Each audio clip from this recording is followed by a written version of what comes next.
กรมภาษีกระทรวงการเงินได้จัดกองประชุมสัมมนาเวียกแผนงานผู้ประกอบการมาตรฐาน AEO ติดพันกับข้าราชการภาครัฐที่เกี่ยวข้องในวันที่23 เมษายน 2026 กรมภาษีกระทรวงการเงินได้จัดกองประชุมสัมมนาเวียกแผนงานผู้ประกอบการมาตรฐาน AEO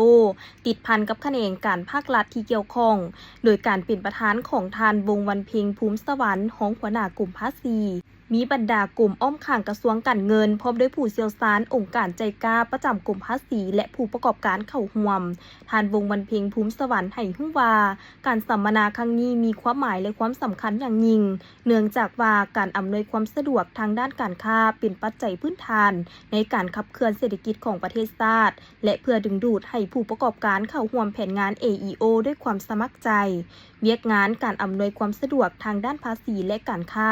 เป็นเวียกงานหนึ่งที่ประกอบส่วนเข้าในการขยายตัวของระบบเศรษฐกิจในยุคของการค้าเสรีในปัจจุบัน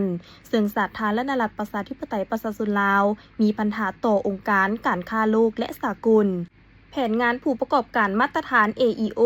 เป็นการร่วมมือระหว่างภาครัฐและภาคผู้ประกอบการเพื่อยกสูงการจัดตั้งปฏิบัติระเบียบกฎหมายรับประกันความปลอดภัยทางด้านการค้าสากลและแนใส่เพิ่มทวีการอำนวยความสะดวกซึ่งเป็นระเบียบการที่องค์การภาษีโลกสร้างขึ้นในขอบมาตรฐานการรักษาความปลอดภัยและการอำนวยความสะดวกทางการค้าสากลตามกรอบมาตรฐานขององค์การภาษีโลก WTO Safe Framework of Standards และแนะนำให้บรรดาประเทศสมาชิกทั่วโลกเพื่อจัดตั้งปฏิบัติเวียกแผนงาน AEO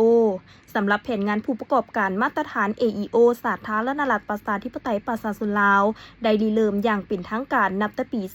2019 เฉพาะเวียกงาน AEO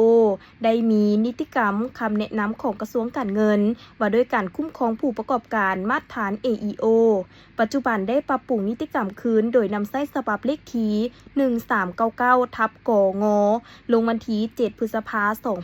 2025 ซึ่งกรมภาษีได้โฆษณาเผยแพร่สุขยุส่งเสริมให้บรรดาผู้ประกอบการอย่างต่อเนื่องซึ่งมีผู้ประกอบการสามารถเข้าร่วมแผนงานผู้ประกอบการมาตรฐาน AEO ได้จำนวน 4 บริษัทคือบริษัทโตโยต้าลาวจำกัดบริษัทปีโตเทรดนำเข้าส่งออกจำกัดบริษัทเบียร์ลาวจำกัดและบริษัทหัวเว่ยเทคโนโลยีลาวจำกัดผ่านการจัดตั้งปฏิบัติแผนงานเห็นว่าการขับเคลื่อนเวียกแผนงานผู้ประกอบการมาตรฐาน AEO